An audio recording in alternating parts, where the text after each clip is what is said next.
పెళ్లి ఓ అందమైన వేడుక. మన దేశంలో పెళ్లికి ఎంతటి ప్రాముఖ్యత ఉందో ప్రత్యేకించి చెప్పాల్సిన అవసరం లేదు. ఇండియాలో పెళ్లిళ్ళు చాలా గ్రాండ్గా జరుగుతూ ఉంటాయి. పెళ్లిళ్లకు భారీ ఏర్పాట్లు చేస్తారు. బంధువులు భారీగా తరలివస్తారు. ఇక పెళ్లిలో జరిగే హంగామా అంతా ఇంత కాదు. పాటలు, డాన్సులు, బంధువుల కబుర్లు, నానా హంగామా ఉంటుంది. అయితే బంధువులతో పాటు ఓ వివాహ వేడుకకు ఓ అనుకోని అతిథి వచ్చింది. దాన్ని చూడగానే అతిథులు అంతా భయంతో పరుగులు తీస్తారు.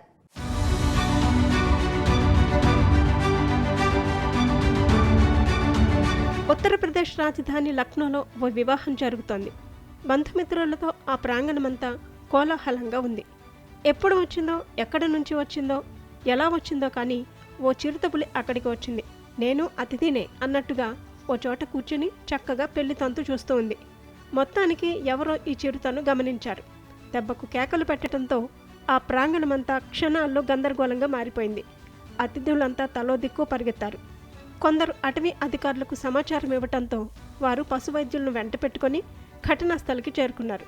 పశువైద్యుల సాయంతో అటవీ సిబ్బంది చిరుతను పట్టుకునేందుకు ఆపరేషన్ స్టార్ట్ చేశారు.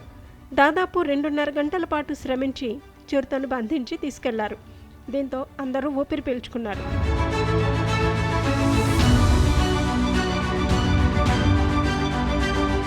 చిరుత భయంతో వాయిదా పడిన పెళ్లి తంతు ఆ తరువాత కొనసాగింది.